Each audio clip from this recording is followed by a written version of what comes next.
They call me retired. My wife called me passive. Her boss built his empire in my building, on my code, with her blessing. At the company party, I dropped my badge. He picked it up, read my name, and froze. "Does your wife know who you are?" He whispered. She knew who I was. She just forgot what I'm capable of. My name is Gregory Lansing. I'm 50 years old, and for the last 5 years, people have assumed I've been doing nothing. They're wrong. I've been watching, waiting, building something they couldn't see because they stopped looking. 12 years ago, I built CoreStream, a back-end infrastructure that powered half the e-commerce platforms you've probably used without knowing it. Payment processing, inventory management, order fulfillment, all running on architecture I designed in a cramped apartment with coffee-stained notebooks and a whiteboard covered in diagrams. I scaled it, sold it for $340 million, and walked away. No press releases, no victory laps, just a quiet exit and a life I thought would be simpler. Michelle, my wife of 26 years, loved the money, hated the quiet. She'd built her identity around being married to someone important, someone moving. When I stopped moving, she started looking elsewhere for that energy. Enter Blake Patterson, her new boss at Velocity Hub, a startup promising to revolutionize online retail with AI-powered commerce solutions. He was everything I wasn't anymore: loud, ambitious, always performing. Michelle ate it up. 3 years ago, Velocity Hub moved into a building in downtown Seattle. Beautiful space, exposed brick floor-to-ceiling windows, the kind of place that screams, "We're disrupting everything." What Michelle didn't know, what Blake didn't know, was that I owned that building. Not directly, of course. Through a trust, Sentinel Properties LLC, registered in Delaware, managed by a firm in Denver. The lease was signed by people who never connected the dots between Gregory Lansing and the portfolio that funded their perfect startup headquarters. Tonight was their annual company party. Michelle insisted I come. "It'll be good for you to get out," she said, which really meant, "I need you there so people know I'm still married." I went, stood in the corner nursing a glass of whiskey I didn't want, watching my wife laugh at Blake's jokes, touching his arm, leaning in close. Our 3 kids weren't there. Liam was traveling for work, Emma was finishing her MBA semester, and Lucas was at college. Just me, invisible in a room full of people who didn't see me. That's when it happened. I shifted my weight, and my wallet slipped from my jacket pocket. It hit the marble floor with a sharp slap, and my building access badge tumbled out, sliding across the polished surface. Before I could move, Blake was there, bending down with that practiced smile he probably used on investors. He picked up the badge, glanced at it casually, and then froze. Not a pause, a full freeze. His eyes locked on the name embossed on the plastic. G. Lansing, Sentinel Properties, owner access. His face went white. Actually white, like someone had drained the blood straight from his skull. His hand started shaking, and he looked up at me with an expression I'd never seen on him before. Fear. He stood slowly, holding the badge between 2 fingers like it might explode. The noise of the party faded into background static. Blake's mouth opened, closed, opened again. Then, in a voice so low only I could hear, he whispered, "Sir, does your wife know who you are?" I held his gaze. Didn't smile, didn't frown. Just let the silence stretch until it became uncomfortable. Then I reached out, took the badge from his trembling hand, and slipped it back into my wallet. "She knows exactly who I am," I said quietly. "The question is, do you?" Blake stepped back like I'd shoved him. His eyes darted around the room, looking for an escape, looking for Michelle, looking for anything that made sense. But nothing did anymore, because in that moment, he realized he'd been playing a game on a board I owned. Michelle appeared at his elbow, champagne in hand, oblivious. "Everything okay?" she asked brightly. Blake's voice came out strangled. "Fine. I need to make a call." He practically ran toward the balcony, phone already in his hand. Michelle turned to me, confused. What was that about? I took a sip of whiskey. I think Blake just remembered something important. She narrowed her eyes but didn't push. The music swelled, someone clinked a glass for a toast, and the party rolled on. But something had changed. The foundation had shifted, and I hadn't said a word. Michelle was quiet in the car. Not the comfortable silence we used to share 20 years ago, but the kind that sits between 2 people who've stopped really talking. She scrolled through her phone, double-tapping photos from the party, while I drove through Seattle's rain-slick streets. Blake seemed off tonight, she finally said, not looking up. I kept my eyes on the road. Did he? Yeah, like something spooked him. She glanced at me. You didn't say anything to him, did you? We barely spoke. Greg. Her tone sharpened. What happened when he picked up your wallet? He returned it. That's all.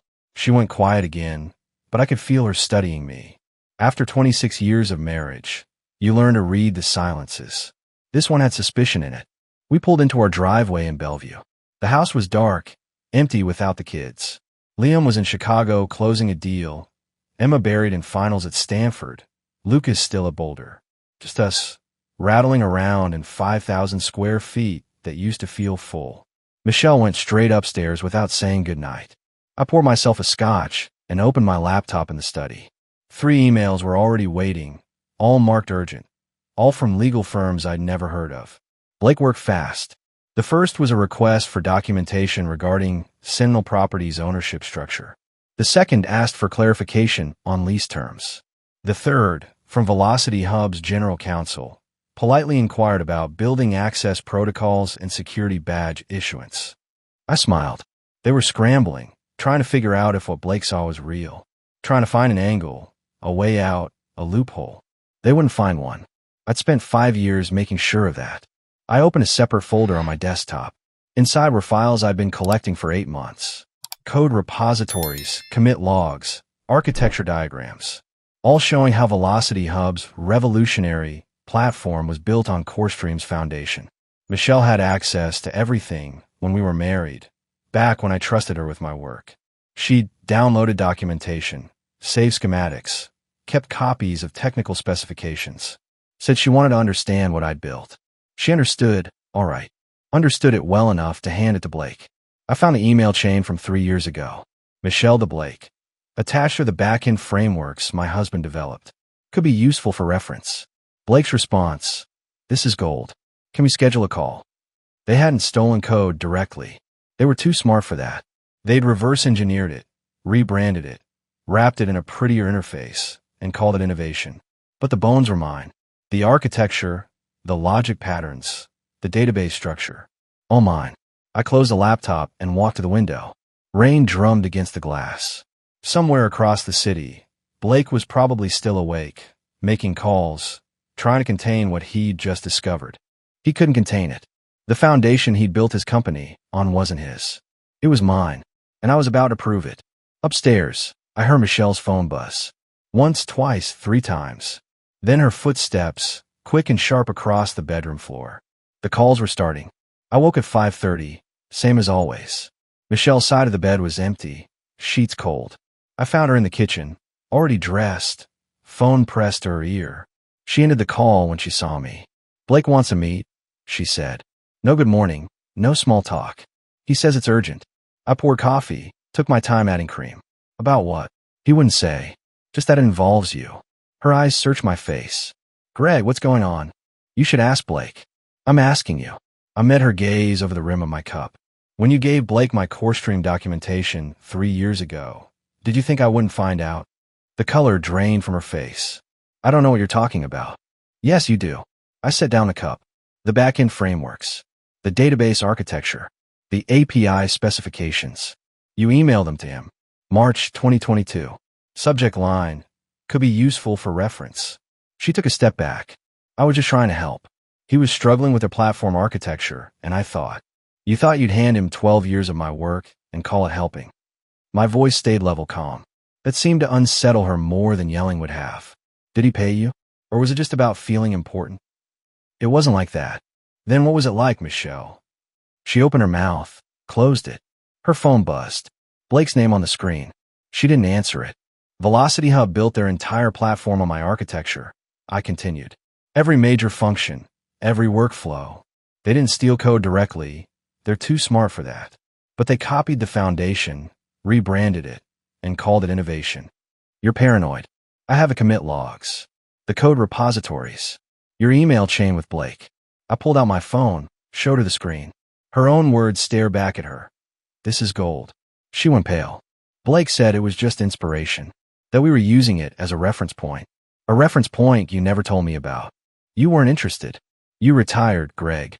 You walked away. What was I supposed to do? To stop living because you decided to stop building? You were supposed to not give away what I built to someone who'd use it against me.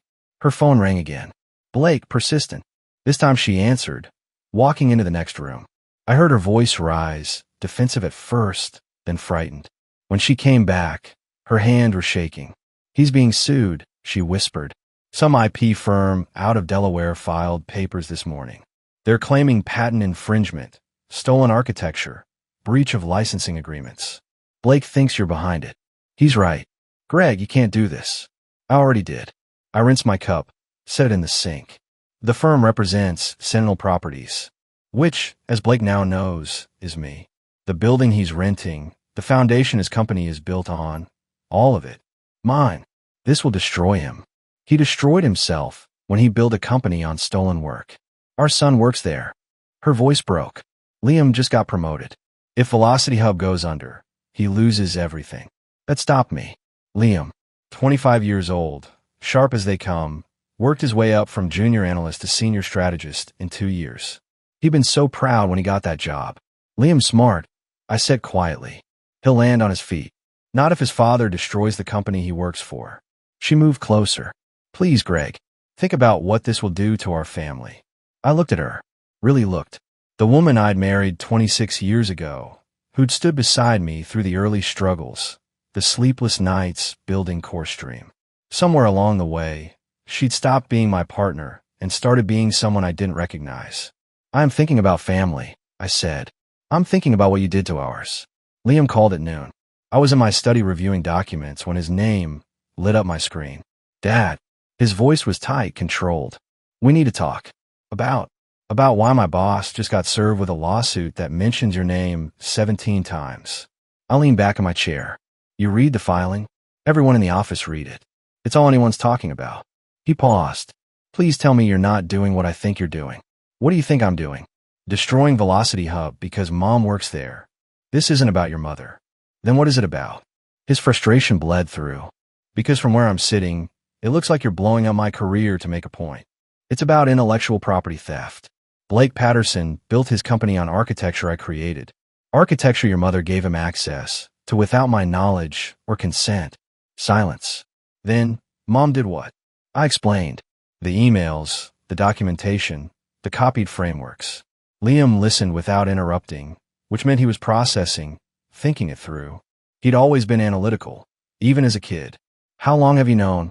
He finally asked. 8 months. And you didn't tell me. Would you have believed me? Another pause. I don't know. Blake's been good to me. Promoted me twice. Gave me real responsibility.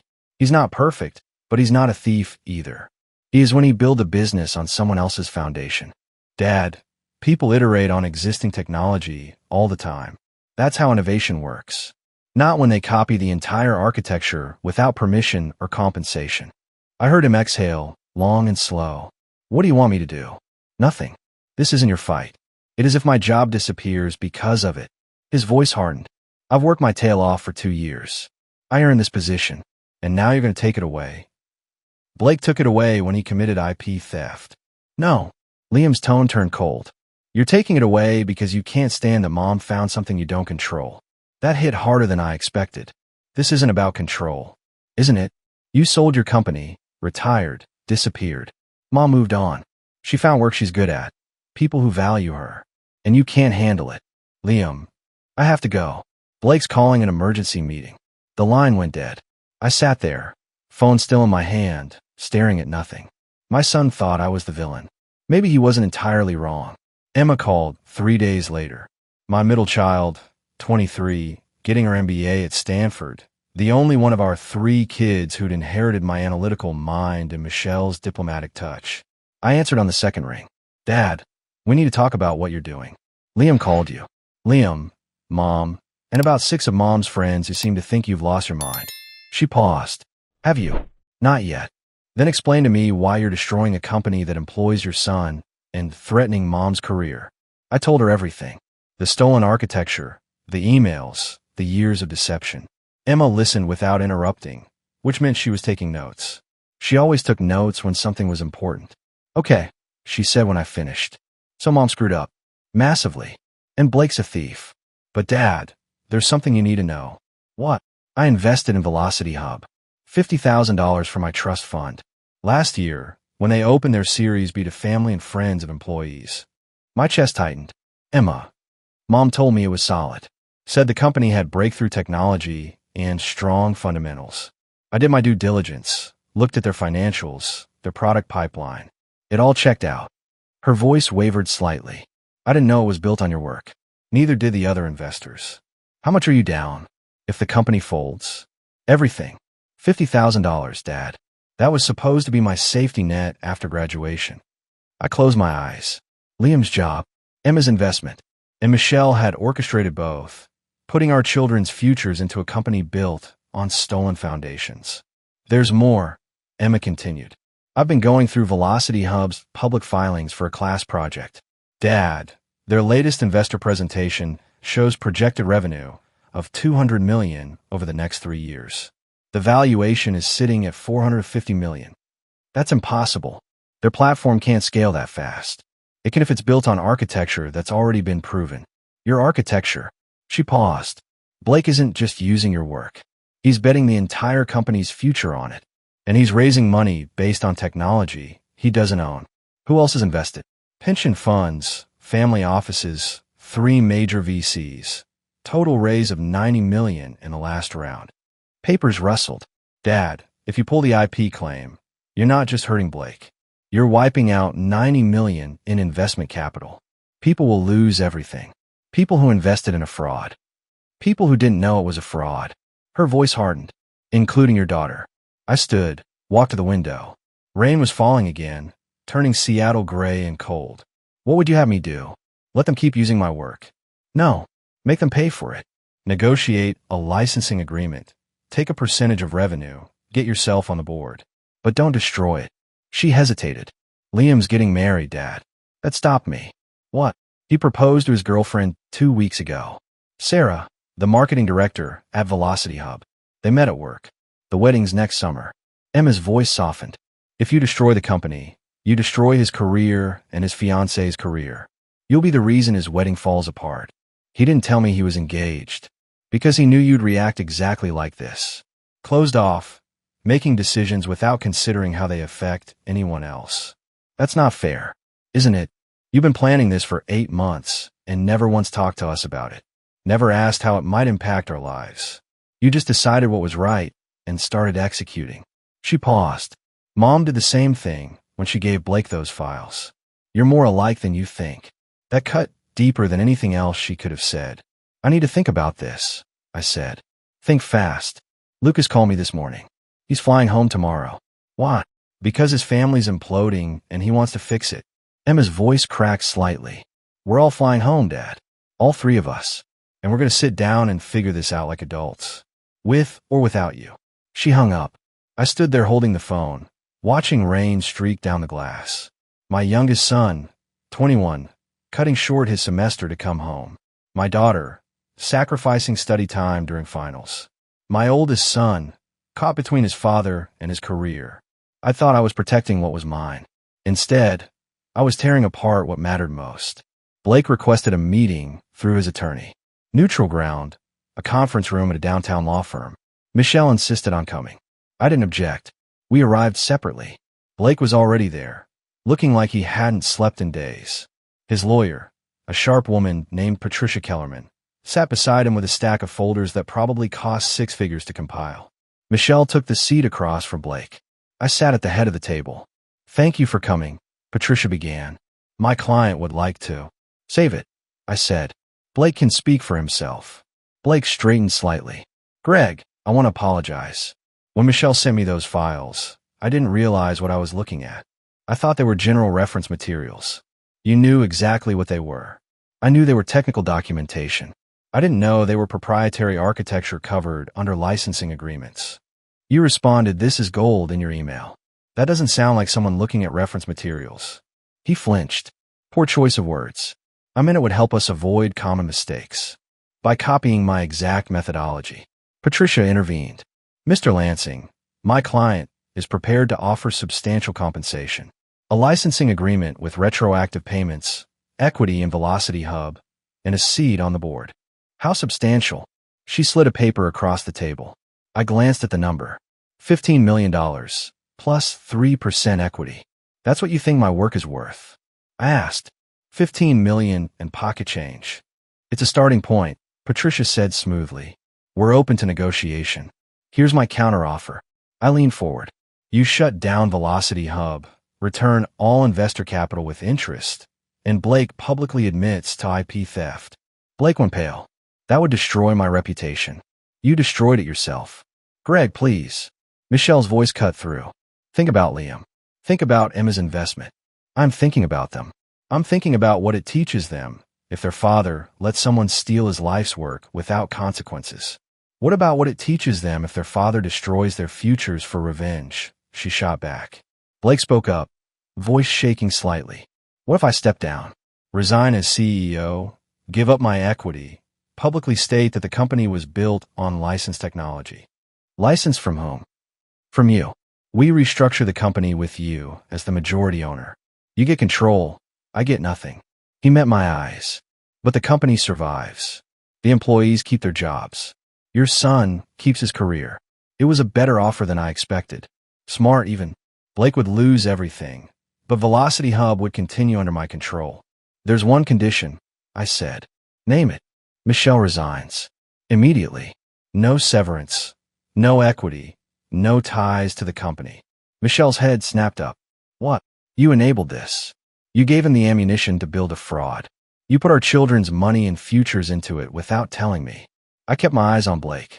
She leaves, or the company dies. Your choice. Blake looked at Michelle, then back at me. His face hardened. I can't accept that, he said quietly. Then we're done here. Patricia tried to intervene, but I was already standing. Michelle grabbed my arm. Greg, you can't do this. Watch me. I walked out. Behind me, I heard Blake's voice, low and defeated. I'll draft the resignation letter. Michelle's response was sharp, angry, but I didn't stay to hear it. I'd won, but somehow it didn't feel like victory. They all came home the next evening. Liam from Chicago, Emma from Stanford, Lucas from Boulder. I heard them arrive while I was in my study, their voices in the foyer mixing with Michelle's. Not warm reunion voices. Strategy session voices. Lucas found me first. My youngest, 21, with Michelle's eyes and my stubborn streak. He didn't knock, just walked in and closed the door behind him. Dad. Lucas. I stood, moved to hug him, but he held up a hand. I'm not here for a hug. I'm here because my father is destroying our family, and someone needs to tell him he's being an idiot. That's direct. Yeah. Well, I learned from the best. He dropped into the chair across from my desk. Emma filled me in on everything. The stolen architecture, Mom's emails, Blake's fraud, all of it.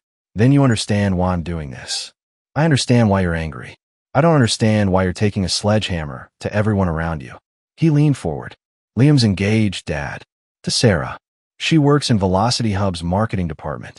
They met 2 years ago, fell in love at the company Christmas party. If you destroy Velocity Hub, you don't just kill Liam's career, you kill his relationship. He didn't tell me he was engaged, because he knew you'd find a way to ruin it. Lucas's voice was sharp. You've been doing that a lot lately. Finding ways to ruin things. That's not fair, isn't it? You've been planning this for 8 months. 8 months, Dad. You had time to talk to us, to warn us, to give us a chance to protect ourselves. Instead, you just decided we were collateral damage. I was trying to protect you from knowing your mother betrayed us. No. Lucas stood. You were protecting your ego. Mom screwed up, yeah. But instead of handling it like an adult, talking to her, going to therapy, finding a solution, you went nuclear. And now we're all paying for it. The door opened. Emma and Liam walked in, united front. Emma carried a laptop. Liam had a folder thick with papers. We're having a family meeting, Emma said, not asking. All of us. Right now. We moved to the living room. Michelle was already there, standing by the window, arms wrapped around herself. She looked smaller than I'd seen her in years. Emma set up her laptop on the coffee table. I've spent the last 3 days analyzing Velocity Hub's financials, investor documents, and code repository. Here's what I found. She pulled up a presentation. Slides full of numbers, charts, commit logs. Blake's company is worth $450 million on paper. But here's the thing, 90% of that valuation is based on the back-end architecture. Dad's architecture. She clicked to the next slide. If you pull the IP claim, the company's worth drops to maybe $40 million, which means every investor, every employee stock option, every venture capital fund, they all lose about 90% of their investment. That's not my problem, I said. It becomes your problem when those investors sue you. Liam cut in. He opened his folder. I've been talking to Velocity Hub's legal team. If you destroy the company through an IP claim, there's precedent for investors to sue the IP holder for tortious interference.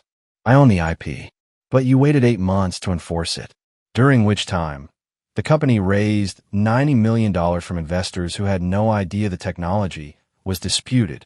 Liam's voice was calm, professional. A good lawyer could argue you knowingly allowed fraud to continue, making you complicit.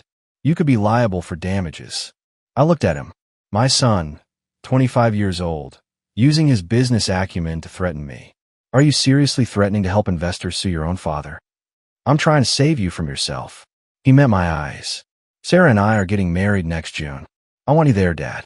But if you destroy the company where we met, where we built our careers, where we're planning our future, I don't know if I can have you at the wedding. That hit like a punch to the chest. Lucas spoke up. Emma invested $50,000. That's our entire safety net. Liam's career is on the line. I'm a junior in college, and my last name is becoming a joke in tech circles. Do you know what it's like having your classmates ask if your dad is the guy trying to destroy an innovative startup? It's not innovative if it's built on theft. Then make them pay for it. Emma's voice rose. License the technology, take a percentage, get board seats, whatever. But don't burn it all down and take us with it. Michelle finally spoke, voice barely above a whisper. I was wrong, Greg. I know that now. I gave Blake those files thinking I was helping him, not realizing I was stealing from you. It was stupid and selfish, and I'm sorry. Sorry doesn't fix it. No, but maybe this does. She pulled out papers of her own. I'm giving up my equity in Velocity Hub. All of it. Transferring it to you. And I'm resigning, effective immediately. Blake already accepted my resignation letter. I stared at her. When did you do this? This morning. After Blake told me about your meeting. She set the papers on the table. I don't expect you to forgive me, but I won't let my mistake destroy our children's futures. The room was silent. 3 kids watching their parents, waiting to see what would happen next. Emma closed her laptop. Dad, Blake offered to give you the entire company. Take it. Run it yourself. Put your name on it. Show the world that you built the foundation. But don't destroy it and everyone who depends on it, including your sister who invested her life savings, Liam added. And your son who's getting married, Lucas finished. They coordinated this, rehearsed their arguments, divided their roles. They were good at this. I taught them well, maybe too well. I didn't sleep that night. Sat in my study until 3 a.m., reviewing everything. The documents, the code, the emails, the faces of my children asking me to choose them over justice. At dawn, I called my attorney. Draw out the papers, I said. I'm taking Blake's offer. Full ownership transfer. Yes, but add one condition. Michelle's equity gets transferred to Emma. All of it. That's not what Blake proposed. It's what I'm proposing. Michelle gives up her stake, Emma gets it back, plus interest. And I want a public statement from Blake acknowledging the IP theft. He'll agree to that. He doesn't have a choice. The papers were ready by noon. I called Blake and told him to meet me at Sentinel Properties' main office. Not his territory, not neutral ground. Mine. He arrived with his attorney. Michelle came too, even though I hadn't asked her to. We sat in the conference room overlooking downtown Seattle. Papers spread across the table. Everything's here, Patricia Kellerman said. Ownership transfer, your equity distribution changes, the public statement. Blake signs, you sign, and Velocity Hub becomes yours. Blake looked at Michelle. You're really giving up everything. It's the right thing to do, Michelle said quietly. Your wife's equity goes to Emma, I told Blake. Her investment gets paid back tenfold when this company succeeds. Consider it restitution. Blake nodded slowly. Fair enough. Anything else? One more thing. I slid a final document across the table. This is a termination letter. For you. Blake's face went white. You said if I signed, I could stay on as advisor. I lied. I kept my voice level. You built a company on stolen work, lied to investors, and manipulated my wife into being complicit. You don't get to walk away with a consulting gig and a golden parachute. You get nothing but your name on a public admission of fraud. Patricia started to object, but Blake raised his hand. It's fine. He looked at me, something like respect in his eyes. I deserve it. Yes, you do. He signed. Every page, every clause, every admission. When he was done, he stood and offered his hand. I didn't take it. My son works for you, I said. Liam Lansing. Make sure he's treated well under the new management. Your son. Blake's face registered surprise, then understanding. I didn't know. He never said. He shouldn't have to. He earned his position. He did. He's one of the best strategists we have. Blake paused at the door. For what it's worth, Greg, I really did think the work was abandoned. That doesn't excuse what I did, but I didn't set out to steal from you. Yes, you did. You just didn't think I'd notice. He left without another word. Michelle stood. What happens now? Now you move out. I'll have my attorney draw up separation papers. Greg, 26 years, Michelle.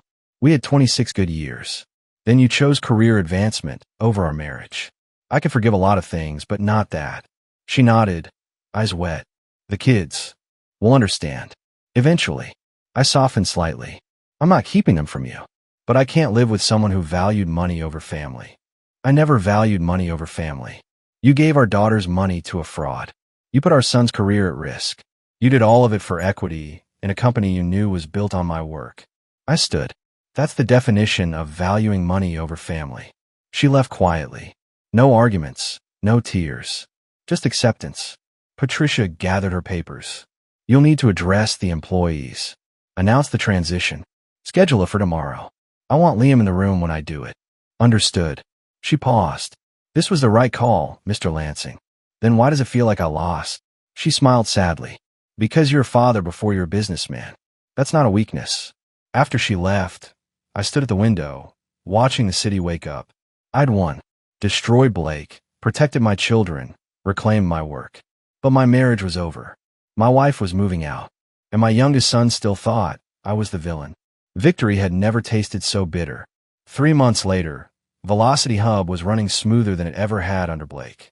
I'd restructured operations, brought in new management, and started steering the company toward legitimate innovation instead of borrowed brilliance. Liam stayed on, got another promotion, and slowly started speaking to me again. Emma's investment had already doubled in value. Lucas came home for Thanksgiving. Michelle moved to a condo downtown. We'd signed divorce papers 2 weeks after the ownership transfer. 26 years of marriage ended with signatures and a handshake from lawyers. She didn't fight for alimony, didn't contest the settlement, just took what was fair and left quietly. The kids split their time between us. Holidays were awkward, birthdays even worse. But we managed. I was in my office at Velocity Hub when my receptionist buzzed. Mr. Lansing, there's someone here to see you. She says it's personal. Who? Her name is Catherine Brennan. I didn't know any Catherine Brennan. Send her in. The woman who walked through my door was about 50, well-dressed, carrying herself with the confidence of someone who'd fought battles and won. She had dark hair streaked with gray and eyes that looked familiar in a way I couldn't place. Mr. Lansing. She extended her hand. Thank you for seeing me without an appointment. I don't think we've met. We haven't. But we have a connection you don't know about. She sat without being invited. 28 years ago, you dated a woman named Sarah Brennan. You were together for 2 years before you met Michelle. The name hit me like cold water. Sarah, my college girlfriend, the one I'd loved before Michelle came along. We'd broken up when I moved to Seattle for a startup job. Lost touch completely. What about Sarah? I asked carefully. Sarah was my sister. Catherine's voice was steady. She passed away 4 years ago. Cancer. I'm sorry. I didn't know. No reason you would. You two hadn't spoken in decades. She opened her purse, pulled out an envelope. Before she died, Sarah gave me this. Made me promise to deliver it if I ever had the chance. I took the envelope. My name, in handwriting I barely remembered. She also asked me to tell you something. Catherine met my eyes. You have a son. His name is James Brennan. He's 27 years old. The room tilted. What? Sarah found out she was pregnant 3 weeks after you moved to Seattle. She tried to call you, but your number had changed. She wrote letters. but you'd moved apartments. Catherine's voice softened. Then she saw an announcement in a tech magazine. You and Michelle, newly engaged. She decided not to interfere. She was pregnant with my child and didn't tell me. She tried, Greg, but you moved on. And she didn't want to be the woman who trapped you with a baby when you'd found someone else. My hands were shaking. Why are you telling me this now? Because James deserves to know his father. And because Sarah's dying wish was that you two meet. Catherine stood. He doesn't know I'm here. Doesn't know I tracked you down. But he knows about you. Sarah told him everything before she passed. Where is he? Boston. He's a software engineer. Works for a cybersecurity firm. Smart kid. Has your eyes. Sarah's determination. She handed me a business card. That's his email and phone number. Whether you reach out is up to you. She left before I could ask more questions. I sat there, holding the envelope and the business card. A son. I had another son, 27 years old, who'd grown up without me. While I was building CoreStream, raising Liam, creating a life with Michelle, somewhere in Boston a boy was growing up wondering about his father. I opened the envelope. Sarah's letter, dated 3 years before she died. Greg, if you're reading this, I'm gone. I want you to know I never regretted keeping James. He was the best thing in my life. But I always regretted that you never got to know him. He's brilliant, kind, and stubborn just like you. Please, if Catherine finds you, give him a chance. He deserves a father. You deserve a son who chose to find you. Sarah. I picked up my phone, stared at James's number. 27 years. I'd missed his entire life. But maybe I didn't have to miss the rest of it. I dialed. 8 months later, Liam stood at the altar in a vineyard outside Seattle. Sarah beside him in a dress that cost more than my first car. The ceremony was beautiful, traditional, everything a wedding should be. Michelle sat 3 rows behind me with her new boyfriend, some consultant she'd met at a networking event. We'd exchanged polite nods before the ceremony, nothing more. The divorce had been finalized 4 months ago. Lucas sat to my left, Emma to my right, and on Emma's other side, James Brennan, my son, meeting his half-siblings for the first time at a wedding. It had taken 3 months of phone calls before James agreed to meet me in person. Coffee in Boston, awkward and tentative. He looked like Sarah, but he had my jawline in my hands. We talked for 4 hours about his childhood, his mother, the questions he'd always had about where he came from. I told him about CoreStream, about building something from nothing, about how I wished I'd known, how I would have been there if I could have. He didn't forgive me. Not right away, but he didn't shut me out either. She made me promise not to contact you, he'd said that day. Mom said you had your own family, your own life. She didn't want to complicate it. She should have told me anyway. Maybe, but she did what she thought was right. He looked at me across that coffee shop table. I'm not looking for a father, Greg. I'm 27. I raised myself. But I'm willing to get to know the man who gave me half my DNA. That was 8 months ago. Since then, we talked every week. He met Emma first, then Lucas. Liam had been harder to convince, still processing everything that had happened with Velocity Hub and his parents' divorce. But eventually, he'd agreed to meet his older half-brother. Now they were all here, at Liam's wedding, a family reassembled from broken pieces. The reception was at the same vineyard. Liam and Sarah's first dance, speeches from friends, Emma's toast that made everyone cry. I stayed toward the back, nursing whiskey, watching my children laugh together. James approached, holding a beer. Hell of a party. Liam did well for himself. So did you. He gestured toward the dance floor, where all 3 of my legitimate children were dancing together. They're good people. Their mother raised them well. So did mine. He took a drink. Look, I know this is weird. Me being here, meeting everyone like this. But Emma invited me, and I figured it was time. I'm glad you came. We stood in comfortable silence, watching the party. Then James said, Sarah left me letters. One for every birthday she knew she'd miss. I opened the one for my 27th last month. What did it say? That she hoped I'd found you. That she hoped you were everything she remembered. He looked at me. She said you were the most honest man she'd ever met. That you built things instead of taking them. That you fought fair and loved hard. She was generous. She was honest. He finished his beer. I don't need a father, Greg, but I could use a friend who understands what it's like to build something from nothing. Someone who gets that sometimes the foundation matters more than the finish. I understood. He was offering me a relationship on his terms. Not son and father, but 2 men who shared DNA and history, figuring out what that meant. "I'd like that," I said. Later, as the party wound down, Liam found me. His tie was loose, jacket gone, the happiest I'd seen him in years. "Thanks for coming, Dad. Wouldn't have missed it. I mean it. After everything that happened, I wasn't sure you'd show up." He glanced toward James, who was talking with Lucas. "Or that you'd bring him. He's your brother, half-brother, who I just met 6 months ago." Liam shook his head. "Our family's complicated. Most families are. Yeah, but ours is like a tech startup. Failed first version, massive pivot, and now we're trying to scale the rebuild." He smiled. "Think we'll make it? I think we'll try. That's all anyone can do." He hugged me, quick and tight, then went back to his bride. I left soon after, driving home alone to the house that used to hold the family. Emma had moved to San Francisco for a job. Lucas was back at Boulder. Liam had his own life now. But I had James's number in my phone. Velocity Hub was thriving under my leadership. And somewhere in the city, Michelle was building a new life too.